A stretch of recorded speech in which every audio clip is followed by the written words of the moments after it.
ልዝብ ሰይጣን ቀስ እያለ የሚወጣ አደገኛ ፍናፍንት አንዳርጋቸው ጽጌ ሄዶ ያደረገው ንግግር ተመልከቱ፣ እንዴት እንዳበጠምዩት።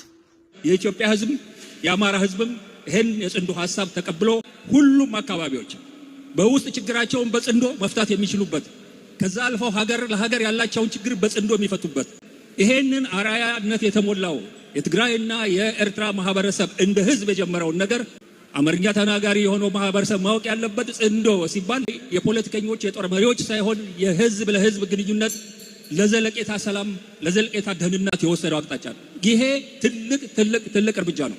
በዚህ እድሜው የብሪታንያ ዜግነት የዩናይትድ ኪንግደም ዜግነት ካገኘ እጅግ በጣም ቆይቷል። መሐላ ምሎ በዩኬ ህገ መንግስት መሰረት ዜግነቱን ቀይሮ ኑሮውን ውጭ አድርጎ ነገር ግን ኢትዮጵያን ማትፈርስ ሀገር ለማፍረስ ይከፈላል። ህወሓት ይህንን ተንከሲስ ባህሪውን ስለምታውቅ ከየመን አፍና አምጥታ የሞት ፍርድ የፈረደችበት ነበር። አንዳርጋቸው ጽጌ በደንብ አድርጋችሁ ያዙት። ህወሓት እያንዳንዱን ክፉ ፖለቲከኛ ስለምታውቅ ከየመን አምጥታ የመን ላይ ይዛ አፍና እስር ቤት አስገብታ የሞት ፍርድ የተፈረደበት ሰውዬ ነው።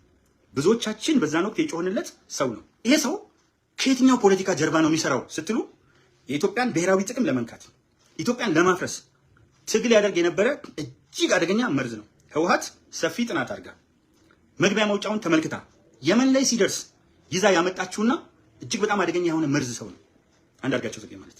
ክቡር ጠቅላይ ሚኒስትሩን ቀርቦ የሆነ ነገር ለማግኘት ሞከረ፣ አልተቻለም። በደንብ ማንነቱ ስለሚታወቅ ኢትዮጵያ ውስጥ መጥቶ አንዳንድ ነገር ከጀለ አላገኘም።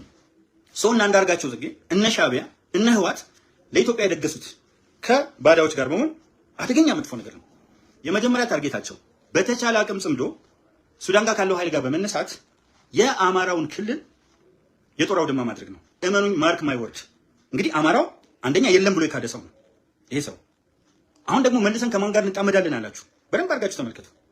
መጀመሪያው ላይ አማርኛ ቋንቋ ተናጋሪ ዋለና ሁለተኛ ላይ ችግር እንደሚፈጥርበት ሲያቅ አማርኛ ቋንቋ ተናጋሪ አማራ ማለት ራሱ ተጠይፈው የለም ብሎ ስለካደ በኋላ ላይ መጥቶ አማራ ሲል ትሰማላችሁ። ምን ያደርጋል? እስካሁን አንዳርጋቸው ጽጌ መጥቶ ጽምዶ በጣም አስፈላጊ መሆኑን እያለ ይላችኋል። በኋላ ሙሉ የኢትዮጵያ ህዝብ ይጣመዳል ይላችኋል። መጀመሪያ ግን የማን ጽምደት ነው? የትግራይ የተጋሩ ወገናችን ጎረቤት ከሆነችው ሀገርና ትግራይ ላይ ያለ የሌለ ግፍ ሲፈጽም የነበረ አሁንም ግፍ የፈጸመ ባድመ ይገባኛል የሚል ጾረና ይገባኛል የሚል ዛላምበሳ ይገባኛል የሚል የአይደር ትምህርት ቤት ህፃናት ላይ ቦምብ የጣለ ሻዕቢያ እኮ ሊትራሊ መቀሌ የሚገኘው የአይደር ትምህርት ቤት ህፃናት ላይ መዋለ ህፃናት ላይ ቦምብ ጥሎ የጨረሰ ነው። በቅርብ ጊዜ በነበረው ጦርነት ምን ሰራ? እራሱ ለተጋሩ ለትግራይ ወንድሞች የተባለው የጥምረቱ ዓላማ እውነት የትግራይን ህዝብ መጥቀም ነው ወይ? መጀመሪያ ህወሓት የትግራይ ህዝብ አለኝታ ነው አይደለም? ለራሳችሁ ለህወሓቶች ልተው። ባለፈው ጊዜ የሰሩትን ስራ ተመልከቱ። ያንን ግፍ የተመለከቱ ሰዎች ለምንድን ነው እነዚህ በዚህ በኩል ያሉት አሁን ከብልጽግና ጋር የገቡት የተጋሩ ልጆች ለምን መጡ? ለምን እውነተኛዎቹ የትግራይ ልጆች አክቲቪስቶች አይደሉም? የትግራይ እውነተኞቹ አክቲቪስቶች ስለምንድን ነው እነ ደብረጽዮንን እነ ሞንጆሪኖን ሌሎችን የህወሓት አባላት ፊት ለፊት ወጥተው ፊት ለፊት መጋፈጥ የጀመሩት ለምንድን ነው? በደንብ ገብቷቸዋል። ከሻዕቢያ ጋር መጣመድ ማለት ተመልከቱ፣ የሀገሩ ልጆች ክዶ ከዛ ደግሞ ቀጥሎ ማንን እናስገባለን ይሏቸዋል? አማራው። ወይራስ ግን አማራ መኖሩን የካዱ ሰዎች ሻዕቢያ ማኒፌስቶ ነው። የህወሓትን ማኒፌስቶ ተመልከቱ። ማን ነው የአማራ ኢምፔሪያሊዝም ያለው? ማን ነው አማራውን ትምክተኛ ነው ብሎ ሲሰድብ ሲያሰድብ የነበረው? ጎበዝ ከእንግሊዝ ሀገር ከዩናይትድ ኪንግደም ሱዳን ድረስ መጥቶ ስለ ሻዕቢያና ስለ ህወሓት ጽምዶ ለመናገር አንዳርጋቸው ጽጌ የየትኛው ስብስብ እችን ጥያቄ ልጠይቃችሁ ወገኖች፣ የየትኛው ስብስብ መሪ ነው አንዳርጋቸው ጽጌ? ሌት ሚ አስክ ዩ ዚስ ዲሰፕቲቭሊ ሲምፕል ኩዌስችን ልጠይቃችሁ። የየትኛው አደረጃጀት ህወሓት ነው አንዳርጋቸው ጽጌ? ኖት አት ኦል ፊት ለፊት። ሻዕቢያ ነው ወይ? ኖት አት ኦል ፊት ለፊት። የተቃውሞ አውደ ትዕይንቱ ላይ ተወክሏል ወይ? ኖት አት ኦል ፊት ለፊት። የሚፈልገው የመጀመሪያው ነገር ኢትዮጵያውያን የእድሜ ልክ ቁርሾ እንዲይዙ የሻዕቢያን የግብፅን አጀንዳ የያዘ ሰው ነው። የት ሀገር ነው የሚኖረው? ዩናይትድ ኪንግደም። እኔ እዛ ዩናይትድ ኪንግደም ሄጄ ምን አይነት ናት ከግብፅ ጋር ያላት ግንኙነት ምንድን ነው? የግብፅ ቅኝ ግዛት ነበረች እንዴት አድርጋ እንትን አለች? በኮመንዌልዝ ውስጥ ያለ እንቅስቃሴ እዛ ውስጥ አልገባም። አንዳንድ ጊዜ ሁሉም ነገር አውጥተህ ማስጨርሳቸው ዝም የምትላቸው ነገሮች አሉ በዲፕሎማሲ ቋንቋ። ነገር ግን ከዚህ በስተጀርባ ያለውን ነገር መገንዘብ ከከበደን ዋጋውን የምንከፍለው ሶሪያዎች እንዲያርጓቸው ነበር። እንዲህ የሚሰራቸውና ሰጥቷቸው ነበር። ሶሪያ ዛሬ ምንድን ናት? ሊቢያዎች የሚሰራቸው ያውም አምባገነን መንግስት ኖሯቸው ሙአመር ጋዳፊ በጣም ይጠቅማቸው ነበር። ስለ አፍሪካ ህብረት ያስብ ነበር። ለሊቢያዎች እጅግ በጣም እንቁጣጣሽ የሆነ ህይወት ነበር የሚኖሩት። ግን ሊቢያ ውስጥ የሚፈለግ ነገር አለ። ስለዚህ ምን አደረጓቸው? ለእናንተ ብልተው ሊቢያ ምን ላይ ነው የሆነችው? ሙአመር ጋዳፊ ከነ ክፋቱ ከነ አምባገነንነቱ ለሊቢያ ይሻላቸው ነበር። ግን የአፍሪካ አንድነት የሚል ነገር ማቀንቀን ጀመረ። ዜን የሊቢያን ጥቅም ማስከበር ጀመረ። እንደሚፈልጉ ሊፈነጩበት አልቻሉም። ጠንካራ ሆነ። ሶ ሙአመር ጋዳፊ ማጥፋት አለበት አሉ። ብዙ የኤዥያ መሪዎች፣ የመካከለኛው ምስራቅ መሪዎች የሉም። የሚታገሉ ሰዎችን እያሳደዱ አጥፍተዋቸዋል። ዘጌት እያለ የዓለም ፖለቲካ እየገባን ሲመጣ የሀገራችን ፖለቲካና የሀገራችን ጂኦፖለቲክስ እየገባን ሲመጣ ያኔ ቆም ብለን እንድናስብ ሁኔታዎች ያስገድዱናል። ለምንድን ነው ኮንጎ ከ1960ዎቹ ጀምሮ እስካሁን 126 የታጠቁ ቡድኖች ተፈጥረው ህወሓትን የሚያክሉ ወይም ሸኔን የሚያክሉ ወይም ጃውሳውን የሚያክሉ 126 ቡድኖች ለምንድን ነው የሚዋጉት? ዲሞክራቲክ ሪፐብሊክ ኦፍ ኮንጎ ላይ ለምን ይዋጋሉ? ሱዳን ለምንድን ነው የወርቅ ተራራ ከተገኘ በኋላ የተተራመሰችው? ደቡብ ሱዳን እንድትገነጠል ከሱዳን ካደረጉ በኋላ ለምንድን ነው እስካሁን ደቡብ ሱዳን እረፍት ያጣችው? ሶማሊያ ለምንድን ነው ያለማቋረጥ የምትታመሰው? ፕሊስ ጠይቁ። አሁን ኬንያ ውስጥም አንዳንድ ትርምሶች ታያላችሁ። ዙሪያውን ዘሆል አፍሪካ ዘሆል ኤዥያ እነዚህ ጠንክረው የወጡት ኤዥያዎች እነሱ መንካት አይችሉም። ላቲን አሜሪካ ጠንክረው የወጡትን መንካት አይችሉም።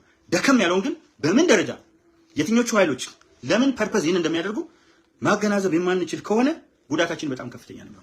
ውድ ኢትዮጵያውያን ወገኖች የአንዳርጋቸው ጽጌ ፍላጎት ያለማቋረጥ ኢትዮጵያን ማፍረስ ነው። አሁንም እደግምላችኋለሁ፣ ሙስሊሙ አልተቀበረም ብሎ የጻፈ ነው። መጽሐፍ ላይ ነበርኩኝ። ኢንተርኮንቲኔንታል ሆቴል ሲያስመርቅ በእንግድነት ተጠርቼ ገብቼ ነበር። መጽሐፉን አይቼዋለሁ።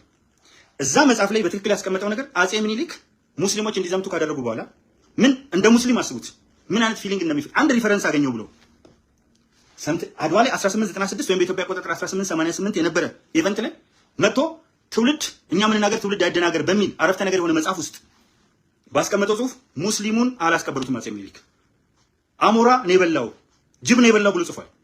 ሪፈረንስ የጠቀሰው አንድ የቅኝ ገዢዎች ጸሐፊ ነው ሪፈረንስ የጠቀሰው። ለምሳሌ እንደ ሮማን ፕሮቻስካ አይነት እዚህ ኦስትሪያ ቆንሱል የነበረ ከኢትዮጵያ የተባረረ አምባሳደር ነበረ። ኢትዮጵያ ላይ የተመደበ ኦስትሪያ ከኢትዮጵያ በስነ ምግባር ጉድለት ሲባረር የባሩድ በርሜልን የጻፈ ነው። ዘ ፓውደር ባረል አሁን ኢትዮጵያ ውስጥ ላለው ትርምስ ለተስፋዬ ገብረአብ መጽሐፍ መነሻ ዘ ፓውደር ባረል ትልቁ ሚና ተጫውቷል። እንዲህ አይነት አረመኔዎች ይሄ ሰውዬ ሲጽፍ አልተቀበሉም። እንግዲህ አስብ ከኢትዮጵያ ህዝብ ምን ያህል ፐርሰንት ይሆናል አለ አማራ የለም ብሎ እኮ ነው ደጋግሞ የቤተ መንግስት የወታደር የምናምን ቋንቋ ነው ብሎ እኮ ፊት ለፊት ወጥቶ ቃል መጠይቅ ያደረገ ሰው። ይሄ ሰው ዛሬ የሱዳን ተመልከቱ፣ ሱዳን ምን አይነት ሀገር ናት? ከማን ጋር ነው በስተጀርባ ያለችው? እሱ ከእንግሊዝ ነው የመጣው። የሱዳን ቅኝ ገዢ ማን ናት? ብሪታንያ። በኮመንዌልዝ ውስጥ ምንድን ናት? ግልጽ ነው፣ መሪ ናት። ስለዚህ ሱዳኖች ሻዕቢያዎችና ከሃዲ ህወሓቶች የትግራይ ህዝብ እኮ አይደለም። ሰርፕራይዝ የሚያደርጋችሁ የስብሃት ነጋ ዳይነስቲ ነው። ጠይቁ የፈለጋችሁትን የትግራይ ልጆች። ትግራይን እንዲህ አድርጎ ቀስፎ ያዛት ህወሓት የስብሃት ነጋ ዳይነስቲ ነው። አድዋ፣ ሽራ፣ አክሱም ላይ የነበሩ የኤርትራ መደበኛ ሰዎችን ይዟል። ስለዚህ ህወሓት ራሱ ያለው ቡድን አደራ የተባለው ቡድን ሙሉ በሙሉ ሻዕቢያ ነው። ህወሓት እንዳይመስላችሁ፣ ህወሓት እንዳይመስላችሁ። በጥቅም ተጋጩ። ጥቅም ላይ ወደ ኋላ አይሉ፣ ስልጣን ላይ ወደ ኋላ አይሉ። ይኸው ደብረጽዮንና ታደሰ ወረደ ቡድን ጋር ያለውን ታያላችሁ። በስልጣን በጥቅም ወደ ኋላ አይሉ። ምክንያቱም የዝርፊያ መዋቅር ነው ያኛው። ያ መዋቅር ግን ምን አድርጎ ነበር? እኔ ላሳያችሁ። ልክ እነ መለስ ስልጣን እንደያዙ ኢትዮጵያ ውስጥ ኤርትራ ቡና ኤክስፖርት ማድረግ ጀምራ ነበር። አንድ እግር ቡና የለም ኤርትራ ውስጥ። ኤርትራ ግን ከዓለም 12ኛዋ ቡና ኤክስፖርተር ሆና ነበር። እነማን ናቸው የታገሉት? ትክክለኞቹ የትግራይ ልጆች እነ ገብሩ አስራት፣ እነ ክብሩ ገብሩ አስራት። መለስ ረፉና ቁጭ ብሎ ነው ያላቸው። ያ ኮኔክሽን ነው አሁን ያለው።